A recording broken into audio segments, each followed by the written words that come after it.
De aanslagen op 7 oktober in Israël waren de grootste en gruwelijkste op onschuldige mensen van het Joodse volk sinds de Holocaust.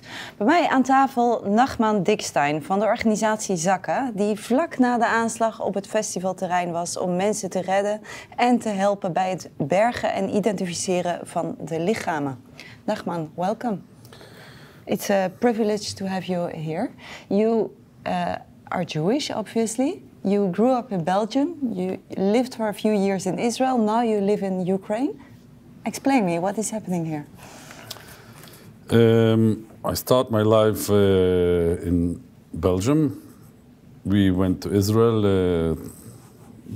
to the school in the yeshivot, and then marry in Israel, and then start a life. And then we went to Ukraine for the business. And there we start the life but it's 12 years ago we went to... 12 years ago you went to Ukraine. We went to Ukraine. Yeah. Before we was in Israel. Because you work for ZAKA, an organization that we here at Christians for Israel know, but I'm sure many people don't know. Can you tell me in a nutshell, what does ZAKA do? Okay, first, I'm not working for ZAKA, I'm a volunteer. ZAKA is the whole organization is one big volunteers.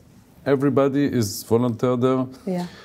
Even when you come with your car, you come with your own things, and you try to do, and not always you have everything what you need, and then the organization, everybody brings what he needs to bring. Right, it's a volunteer That means organization. it's everything volunteer. It's over the 4,000, around the 4,000 volunteers in Israel.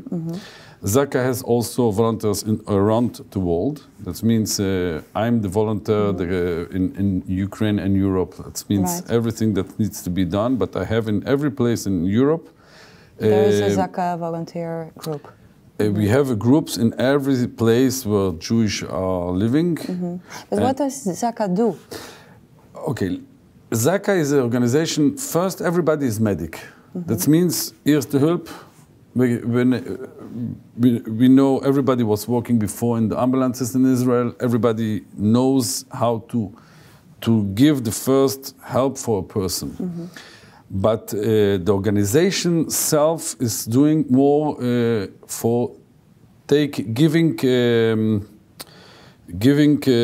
kavod, how we say, for the dead. That means for us, we believe that the dead is the same like somebody that is in life. That means is a part of God, and we need to bring him to his place. Right. And so in practice that means that if something happens, like a terror attack or an accident, you go there to collect the body? We're going directly, we are going first to help, to see what we can keep in life. Right. And then what is in the other life, how we say, we are taking it and first to bring for the family every piece, because now in the 7 October it was not bodies, it was pieces.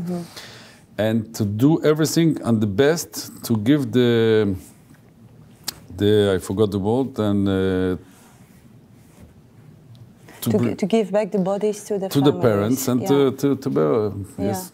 Why is it so important to collect all the parts of a body and to give them back to the families? First, I think everybody that die has the rights to be in one piece, and it's not only it's a lot of points. Like first, I'm taking every piece and every drop of blood that the person was die.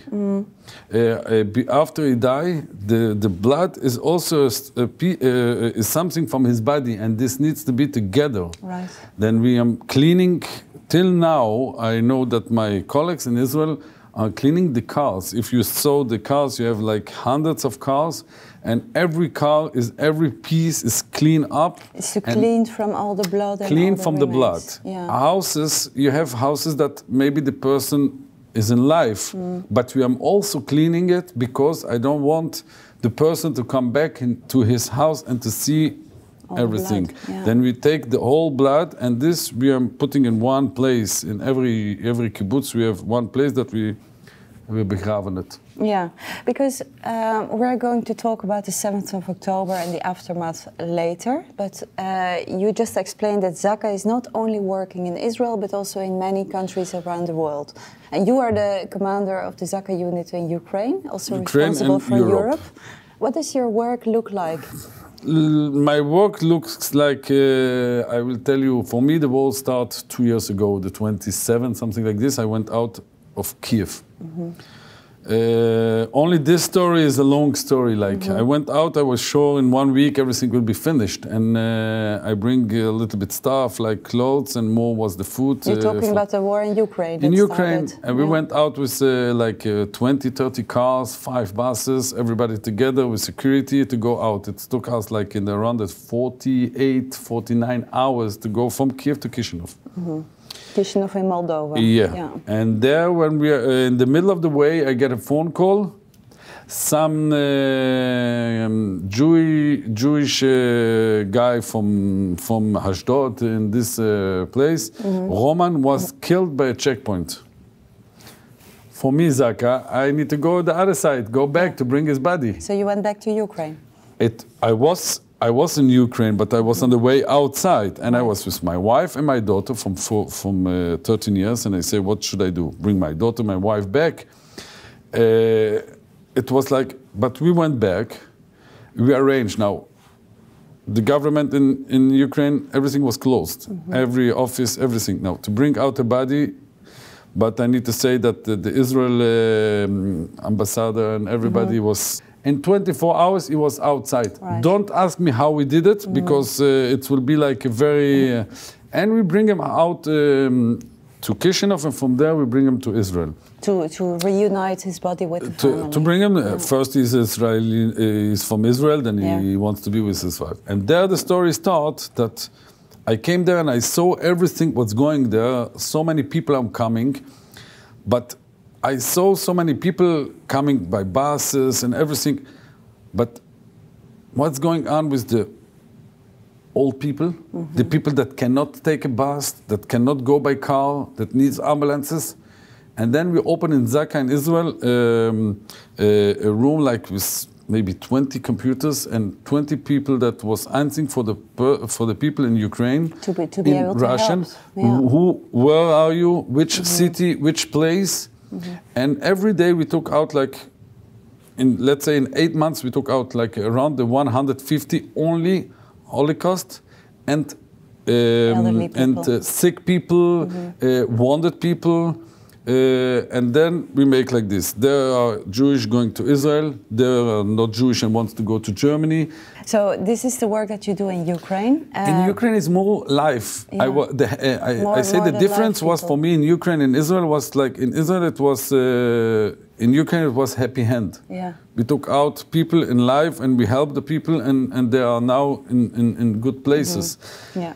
And this is a contrast, of course, with the things that you saw happening on the 7th of October, because you were in Israel when 7th of October happened, when all the attacks by Hamas terrorists happened in the kibbutzim and at the festival.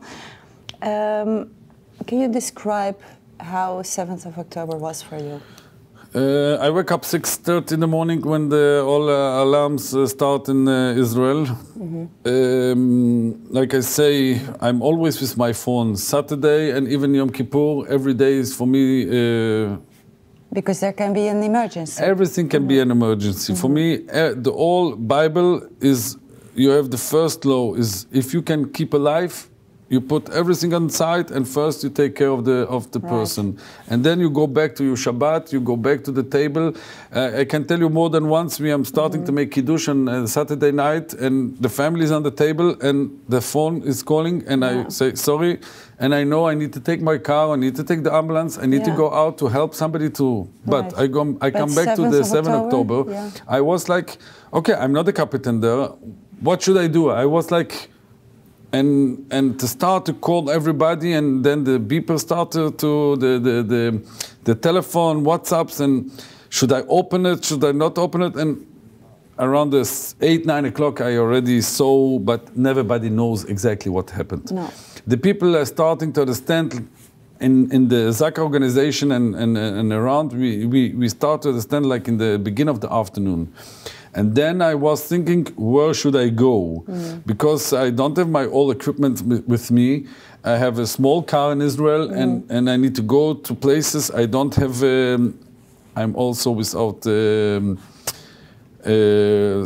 self-security, like I don't have nothing. And then we took the decision, we go to Brasilia, to the hospital in Ashkelon. Yes. And we was there, and I was listening the radio, and they are talking about 200 bodies. Yeah. I arrived to Ashkelon, I saw already the 200 bodies. And then in the more... So slowly you started to realize how big the thing was. Exactly. Yeah. That means every hour I understand that what I saw, it's nothing. We are only in the beginning. And I don't know, I'm talking like very cold, like now yesterday it was much more difficult, but now I try to explain that, like, because it's important to people to understand what happened exactly. Right. We arrived to the Brasilia, I saw so many bodies, and I say, okay, I don't want to take care of bodies. I want to find a survivor and to help him,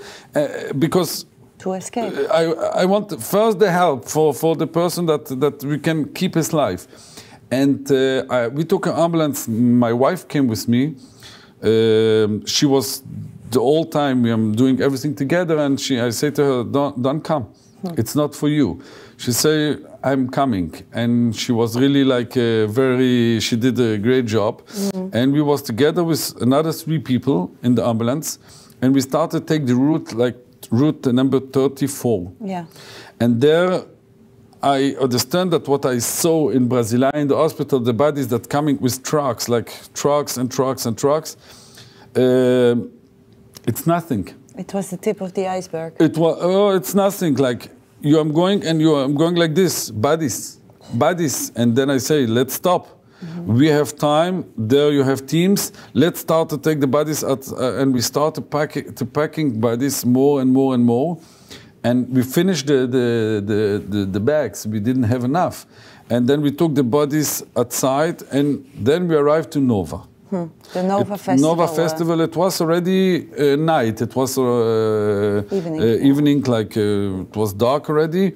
And then one side you have the Nova, and the other side I saw like everything is burning. Like so I say, I go on this side, and there we have... And there we saw the like around, I cannot be, I don't know how much, but around the 20, 30 bodies was burned. But you know, it was not bodies, it was the body, and you saw that it was the body, a husband and a wife or a friend with this girlfriend, that everybody was taking the other one like this, and I don't know if it was burned before it was died. I never go in the... I want to keep my life, and it's not my work to know what's happened. And there we took these bodies. I can tell you that when we took the bodies, I didn't realize, because for me it's first you take the body, put it in the bag, and send it directly to inside, because they are bombing the whole time. Yeah. And my hand was burned like till here, because I took the body, and it was so hard. I didn't realize that it was I cannot put it like this because it's a body, it's a person, it's a piece of God. I cannot. And then I was making like this. I remember how I was screaming, and then my whole hand was like burned. Then we put water. Everything what we have water on the bodies, we put in the bag, and the bag was. The bag was soaked. Yes. Yeah. Then we put in a second one and 3, and then we say no, it doesn't go. Then we put it in a remorque in the car came with a remorque. We put it's a picture that everybody can. We saw it on the internet, and we put there like the 20, 30 bodies, and then I go to the other side and I say, okay, I saw everything. Then I saw people that was burning. I saw people under the road. I saw people that was shooting in the cars. I see people that was in the, you know, in Israel you have in every station of bus station you have also like a place where you can go inside the betonada, like to go when you have missiles, you go there. We stopped there. I saw people near and inside. So that was explosion. It was only bodies. It was like bodies and bodies and bodies. And because you explained how you hold the body and it was burning. What was it? This was it was so hot? this part. The I think it was the right side. There was like there was a big fire and we went like to take out the bodies. Yeah. The other side, when I passed over the other side, and I was sure I saw everything. And I understand that I didn't see nothing. It was another, if I remember good, the numbers was 363 bodies on the floor like this. Yeah. And we start to pack one by one. Now, try to remember everything, to bring a sign, like it will be easier, because every minute, every minute that the mother, the brothers, the children, because you have parents there and the children are waiting home, and every second that I can give to call the person and come and say, not me, it's the army, to come and say, your mother die, your father die, your son die. It's important because everybody was sitting at home and everybody was like this. Yeah. Then every small thing that we can help the then we did it. Yeah, yeah. And because you were on the Nova Festival, and afterwards you also went to the kibbutzim. This was only 2 days later, because the Sunday and Monday we was only in Nova and around Nova. Yeah. That means the kibbutzim was there a lot of terrorists. Like Monday morning, I remember I came like we went out for 2 hours to sleep. We went to Ashkelon. We sleep in the car. It was like only to sleep, like because. We need to take a little bit break, and everybody asked me, "Did you sleep?"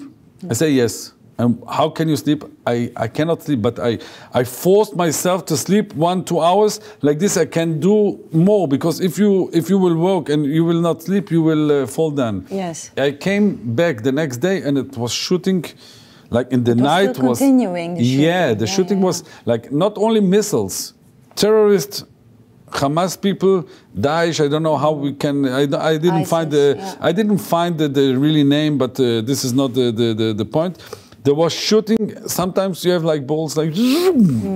It was really like this. Because for how many days have you been in this area with the kibbutzim and the Nova Festival? I was 2 weeks till we took the most of bodies. After I know that they find pieces of bodies when I went back to Ukraine, because I was, listen, you have 4,000 people there, you have enough, but in the beginning, after 2 days we went to Kibbutz Be'eri, Kfar Aza, Nir Oz, we went to every place and and again, I was sure I saw everything in Nova. I saw everything in the Betonadot, where you have the bus station on the street. In the you know you have like a lot of places where around, like I saw everything. And then you come in the house from the person. That means in your house. This is the safe place that a person has in his life. It's in your house, in your bedroom, in your mamad. Is the place that you know the shelter. Yeah. And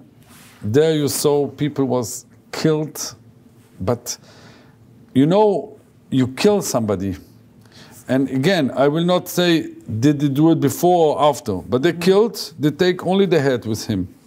They took a lot of pieces of bodies. You saw people without fingers.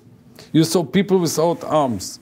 And we was looking, maybe we will find the arm of the head of a snake around. This was the work.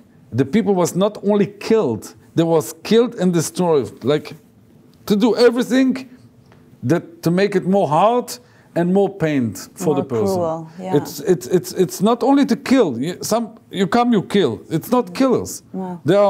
It's not even animals. No. Because the animals kills for to eat. This is something I cannot. You spent 2 weeks doing this horrible work. Did you have time back then to think about actually the things that you were seeing? Or was it only coming afterwards? I think till now I don't think about this. I don't want to think about this. It's the most difficult times for me is when I'm coming to interviews, of when I see the movies, of when I sit down and try to bring proofs for people. Then I need to look the videos and then I go back. But no, I don't. I try not to not. You know, we believe, and if you believe. You don't think about what was yesterday because it was yesterday. You don't think what will be tomorrow because you can think something like me. I came to Israel for holiday and the holiday was a war. Then you need to think what it's now the best. Now the best for me is to sit with you and to explain to you and to give for the world to understand what happened and everybody to knows. Then I don't think that we need to think too much. But still, it's things you saw and you cannot unsee them. Yes and not. Yes, you're right, but no, I live my life now and I will never forget it. It's a part of me and I know, but again, if you're religion, the life is much more easy. How does your faith help you with coping with these things that you saw? Because if you believe, then you believe that this is what God wants. And if you believe and you know that He did what He needs to do, and I cannot finish. It's God. He did it. You have a lot of questions in the life. A child can say the same. For him, he falls from the bike and he for him it's the same like for what I saw. Yes. Why? Don't ask. This is what you. This is. Thanks God you in life and you can do what you need to do and help the people. This is what you need to do and this is what we will do. Right. You also went to Geneva to talk about your story, about the things that you did, the things that you saw. What was the response to your visit? Because you went there to the United Nations. Huh? Yeah. Honestly, this was one of the parts that I need to say that was very pain. For me and my wife, it was very pain. Because you went both of them. We are always together. Now she makes shopping, but she was with me always with her. Always.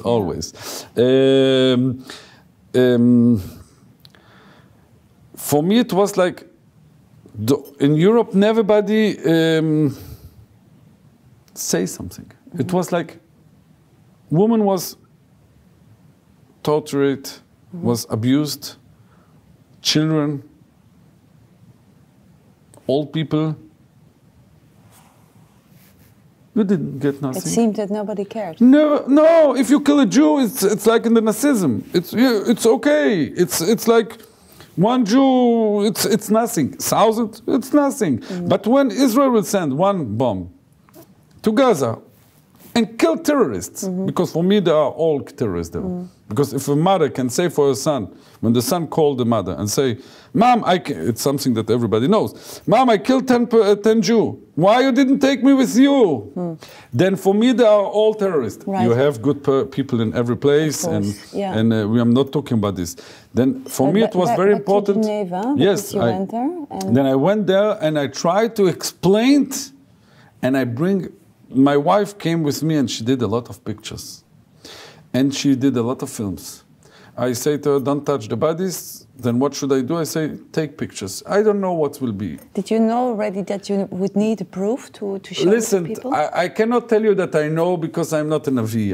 I'm not, but I know that Israel is always the bad person. The Jew is always the bad person. Then I say, let's bring proofs. If we will not need it, we will not need it. And there we came there and we show it. And we give the proofs like, you know what? I say, if it's not enough, the Go camera that the Hamas put on the Telegram, this is not good. This is not right. This is something that it's bluff. But this is for my phone. This I took it. My wife took it. This is the person. This is what happened. So what was the reaction of them when they saw it? In the beginning, it was like, and you see the difference, it starts to be changed.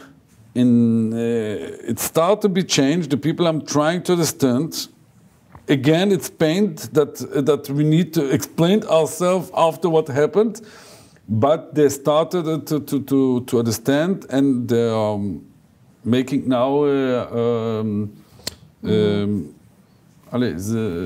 so they're starting to understand. They're starting to understand and starting to try to listen. The whole system of UNRWA and the whole system that we are trying to close. Because I say maybe don't send money, send teachers. Yeah.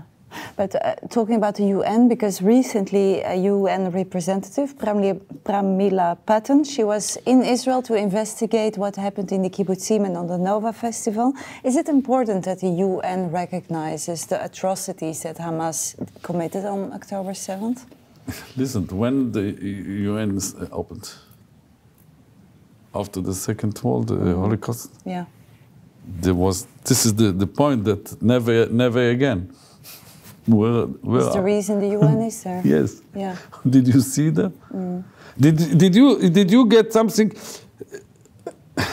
You know, in Israel, you have every family has somebody in the army, somebody that died, somebody that was in Nova that is mentally a problem, somebody that is he kidnapped. And did you see that the UN talking so much about the all kidnapped people?